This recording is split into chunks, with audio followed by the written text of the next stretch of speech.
I'm back with another video, 7 most common mistakes bookkeeping business owners make, and of course, how to fix them. Let's just jump right into it. My name is Zach Pasquarello. I started my bookkeeping business 5 years ago. I make these videos. I just love talking about my bookkeeping business.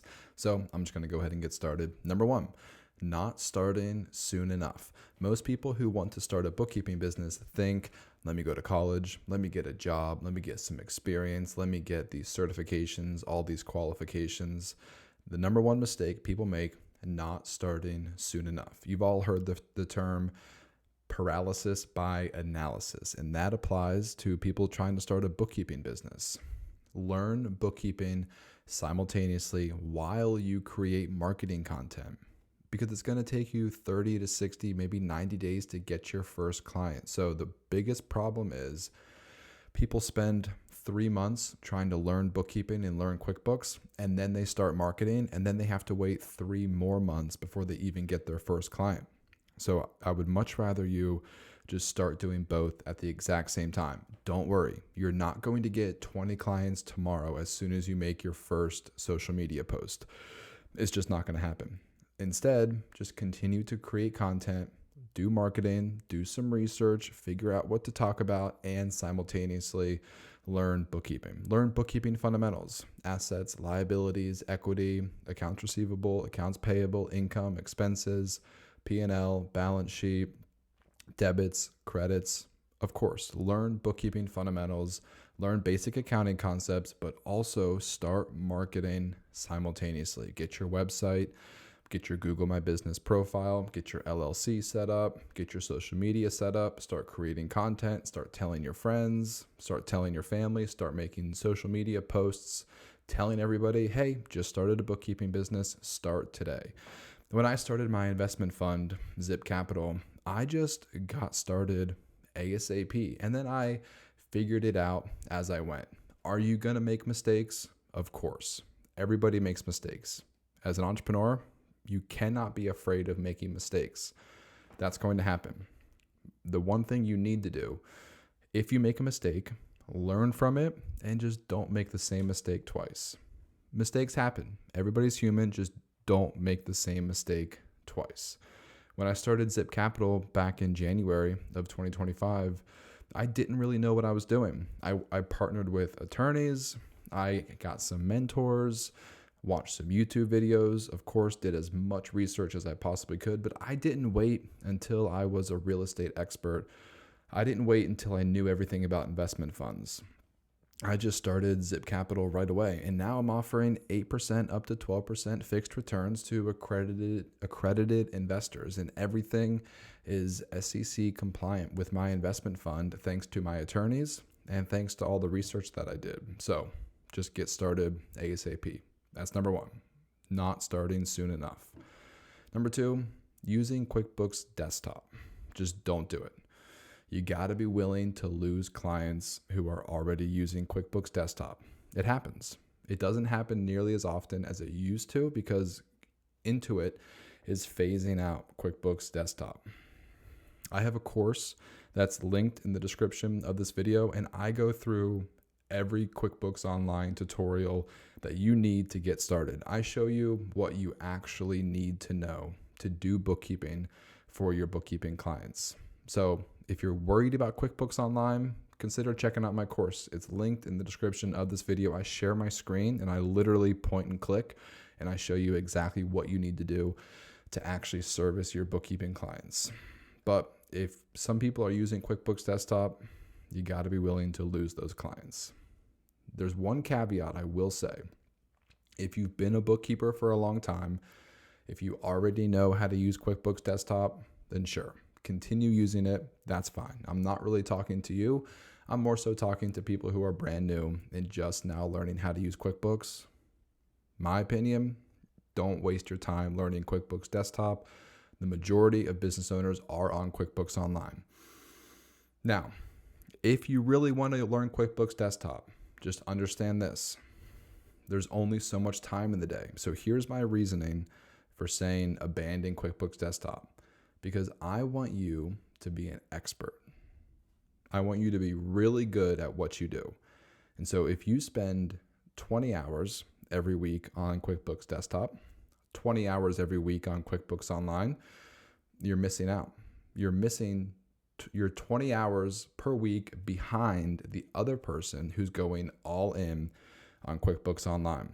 So you're never going to catch up.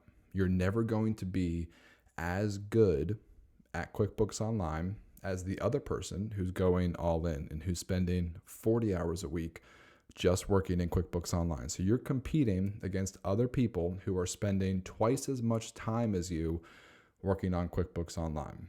So that's why I recommend go all in on QuickBooks Online so that you can become an expert, efficient, know everything, solve all the problems, work very quickly, do a great job with your clients, take on more clients, make more money. That's the whole idea.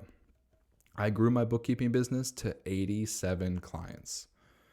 I was servicing 87 bookkeeping clients on QuickBooks Online all by myself because I was an expert at QuickBooks Online. So if you're struggling, if you need help, consider checking out my course and you can also become a QuickBooks Online certified pro advisor. So QuickBooks actually has a free course that you can take on their website.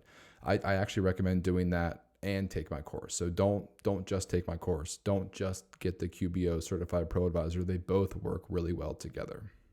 That's number 2. Most common mistakes. Number 2, using QuickBooks Desktop. Number 3, working in person. I did it when I was just getting started because I was excited to get clients. They were paying me $50 an hour to work in their office, and I was thinking that's amazing. I've never made $50 an hour ever before. That's like $100,000 a year salary, $50 an hour. That's incredible. It's a waste of time. I'll just be honest with you. I'll be upfront. It's a waste of time because you have to drive from your home office to their office at least 10 minutes, probably more when you take into consideration changing, putting on your work clothes, fixing your hair, getting in the car, parking, getting out, walking to the office, getting set up in the office, turning on the computer. You're wasting probably 30 minutes just doing that. Waste of time. How to fix it? Don't do it. Don't offer in-person services. There's no need. There's absolutely no need. The only time somebody might need their bookkeeper to come in office is if you're doing tasks that aren't just bookkeeping.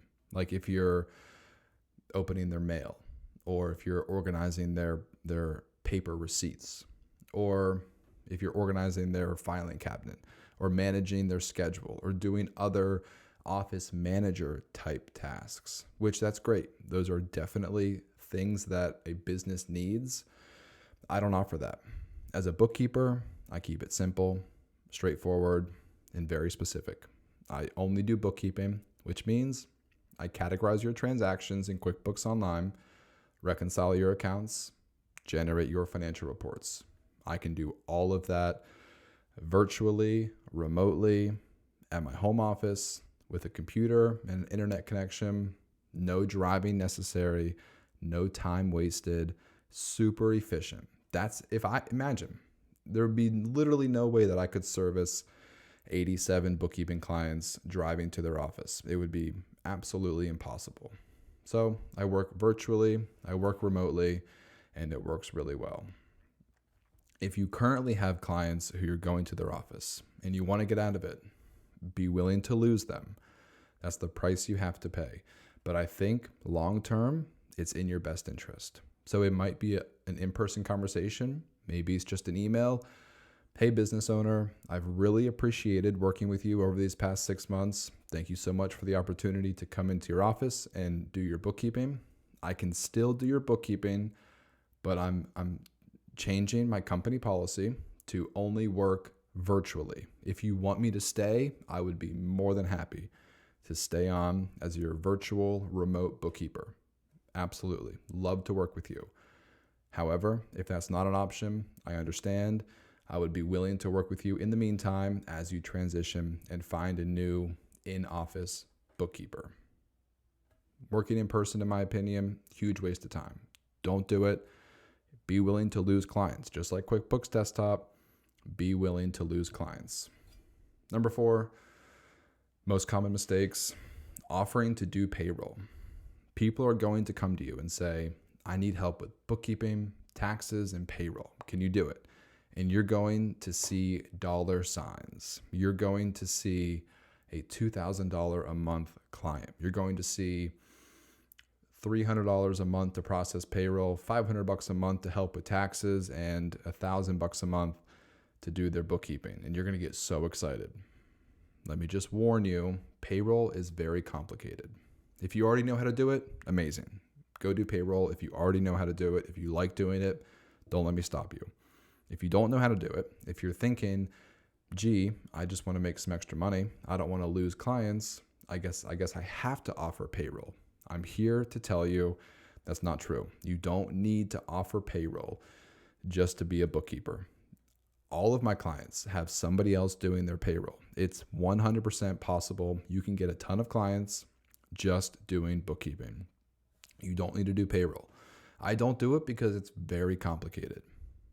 I could figure it out, but the same concept with QuickBooks Desktop. I want to be efficient. I want to be an expert. I only want to spend time doing what I'm good at, what I want to do, what I know how to do. So once again, I probably could not have 87 clients if I was doing payroll and bookkeeping. But because I'm an expert at bookkeeping, expert at QuickBooks Online, I can handle more work, which means I can take on more clients, which means I can make more money. So I don't do payroll. What you can do, you can outsource the payroll to ADP, Gusto. You can become a preferred partner with ADP, and they will actually pay you monthly commission for referring clients over to them. Or you can partner with a local CPA, or there's actually local companies who only do payroll. That's all they do, just payroll. So you can partner with them. And it's a great relationship because they don't do bookkeeping, you don't do payroll. Amazing relationship. You can refer all your clients, and it's nice to work with a local company. Some entrepreneurs prefer to have a local company handling their payroll. Some companies don't like the big national ADP or Gusto. They want a local person they can call, get on the phone to handle their payroll. Great relationship, great referral partner. So payroll, super complicated because it's not just federal income tax. There's Social Security, Medicare, federal income tax, state tax, local tax, unemployment, potentially workers' comp, garnishments, terminating employees, entering hours every week, like updating payroll, updating employees' addresses. It's not worth it. It gets very complicated. It's just not worth it. Some of these accounting firms can do it because they might have an employee in their firm who's just a payroll specialist. And so that person, their specialty is payroll. So they are a payroll expert. So that's how small accounting firms can offer payroll support because they have multiple people. So if you want to start an accounting firm and if you want to have an HR payroll specialist, then sure, I'm sure you could offer payroll. You just have one person doing it. So that's number 4. One of the most common mistakes bookkeeping business owners make is doing payroll. How to fix it? Don't offer it. If you are offering it, try to get out of it. Try to transition them to ADP. Okay, number 5, manually sending invoices and collecting payment. This is what I do with my investment fund, Zip Capital. So I offer 8% up to 12% fixed returns to investors in Zip Capital. And I use other people's money for real estate loans. So I lend money to local real estate investors so they can purchase properties, fix them, flip them, and then they pay me back. And so whenever I collect those interest payments, that's exactly what I do. It's basically just like getting paid for monthly bookkeeping services, but it's real estate investors paying me monthly interest payments on their mortgage.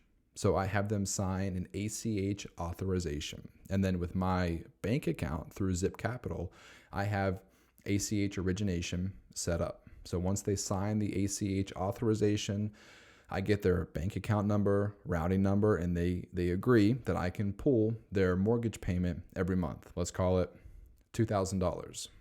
So if I lend somebody $200,000, they'll pay me $2,000 every month for that mortgage. And so on the first of the month, I automatically pull $2,000 from that real estate investor's bank account for the duration of the mortgage. It would be hard, stressful, time-consuming if I had to wait for checks to come in the mail. People don't pay. I reach out. Oh, the check must have gotten lost. Let me cancel the check. Let me reissue it. I'm over here trying to manage cash flow, trying to make sure all my borrowers pay their interest payments. Nightmare. Unbelievable. There's no way I would do that. Same thing with my bookkeeping business. My bookkeeping clients don't pay me every month. I pay myself from their bank account. I have ACH origination set up. I use QuickBooks Online to set up a recurring invoice. So for my own bookkeeping, I have accounts receivable. For Zip Capital, I have accounts receivable, interest invoices. For bookkeeping, I've got the bookkeeping invoices every month, first of the month. When I receive the monthly payment, I just allocate it to close out the invoice. Recurring invoices in QuickBooks Online, automatic recurring payment through my bank. First of the month is a breeze. I would be so stressed out on the first of the month if I had to manually send invoices, follow up on unpaid invoices, go to the mailbox, wait for checks to come. Nightmare. Do not do that. As soon as possible, get automatic billing set up. Whether it's through a payment processor, you're processing credit cards, or it's through your bank and you're processing manual ACH, get a system in place to automate your monthly billing. I promise you, it's going to save you so much time. It might not be a big deal now. You might only have a couple clients. Maybe you've got 5 clients, not a big deal. You can send 5 invoices per month. But as your business grows, 20 clients, 50 clients, 100 clients, 200 clients, it's going to become a nightmare. So just set it up now with your bank and automate that process. All right, number 6. This one is near and dear to my heart. Spending too much money on your bookkeeping business. I'm a big fan of being frugal. That's how I live my life. That's how I do everything. I drive a used car. I have a cheap desk. I've got inexpensive clothing. My shoes aren't super expensive. I'm a frugal guy. I'm a simple man. That's how I live my life. That's how I operate my bookkeeping business. That's how I have $1 million saved up and lent out through private money loans over the past 5 years. I had $0. I had about $0 saved up 5 years ago. Now I have $1 million saved up. That's not in my retirement accounts. That's like actual cash that I have lent out to real estate investors. And I've done that by not spending too much money. So there's a couple things that you might think you need. An office. You don't need an office. I started my bookkeeping business in my basement. I got an office only because we were living in a small house and I had 3 kids. So I needed my own space. I had a small house, 3 kids. I needed my own space. So if you don't have any kids, you definitely don't need an office.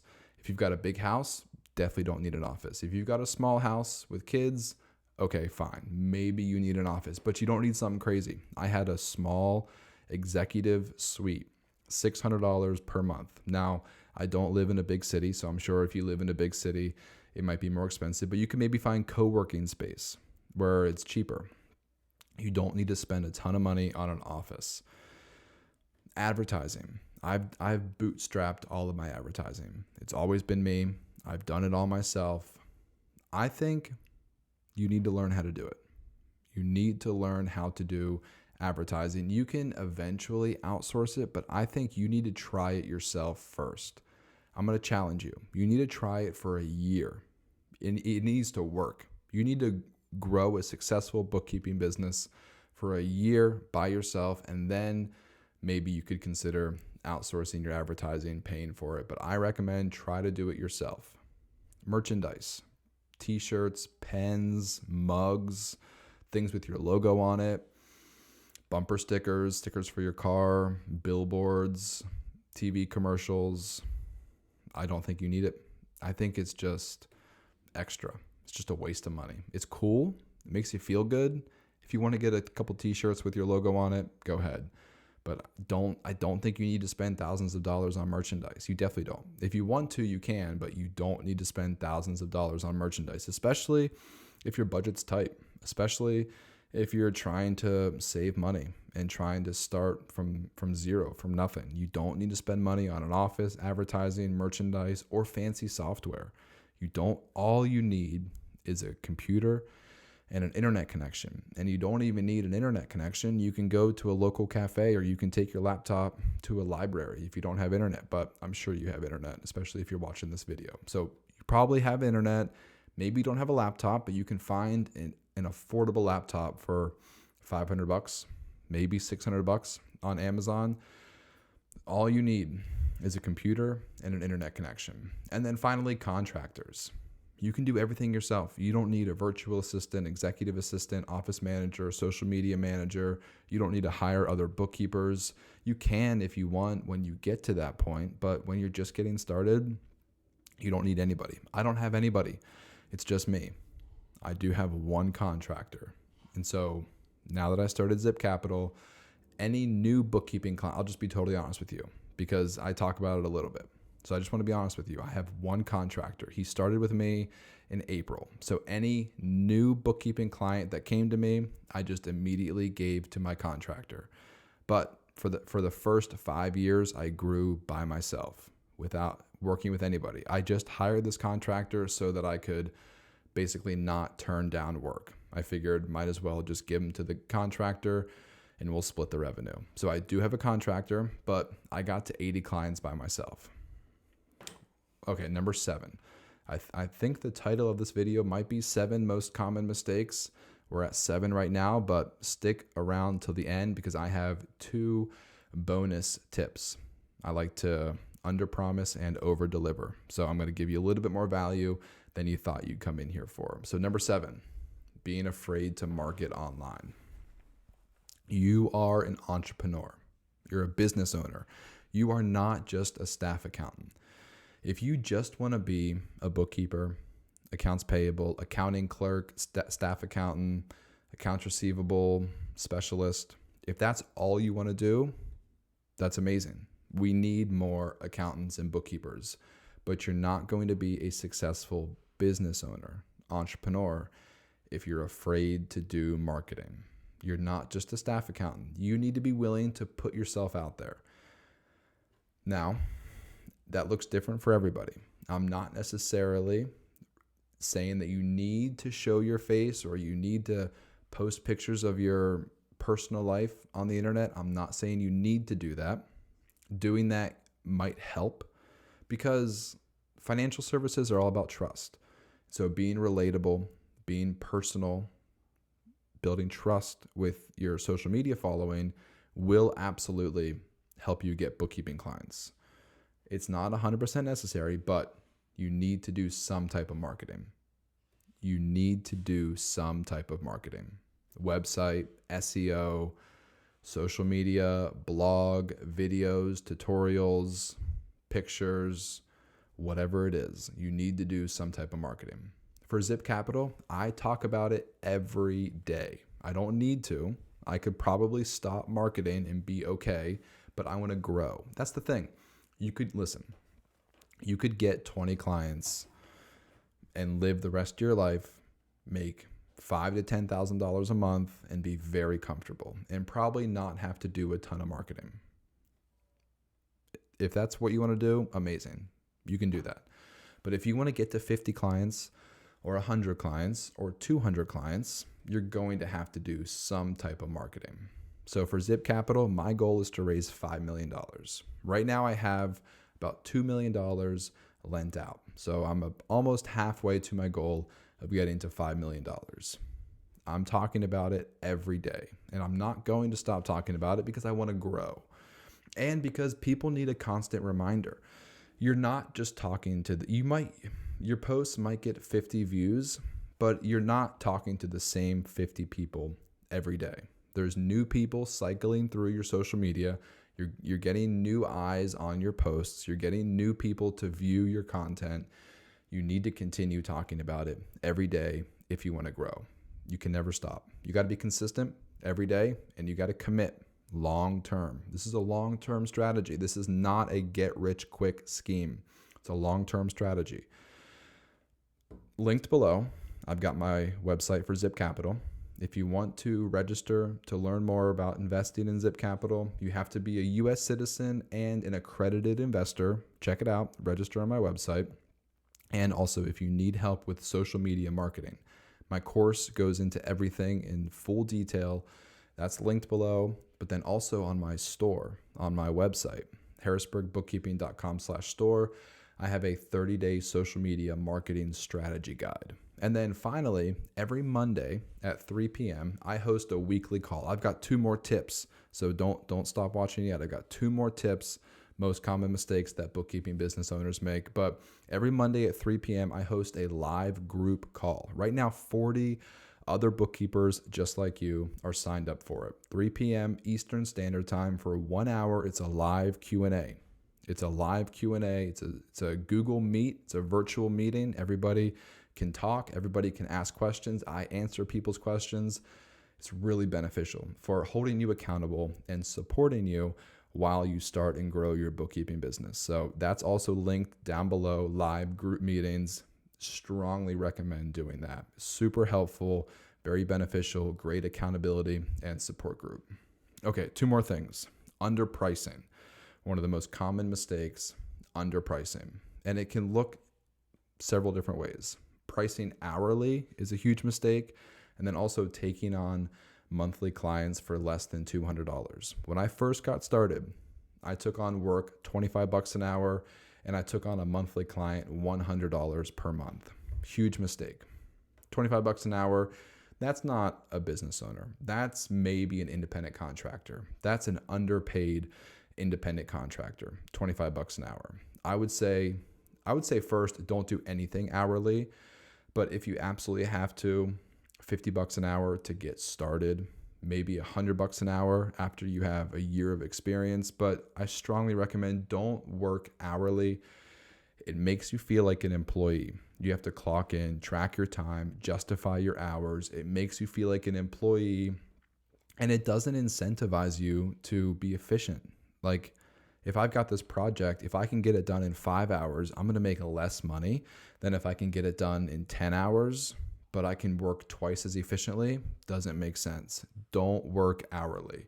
And then don't do anything for less than $200, because simply the amount of time required to reconcile accounts, collect bank statements, log into QuickBooks every week, communicate with the client, that alone is worth $200. So don't do anything for less than $200. You're going to be afraid of rejection in the beginning.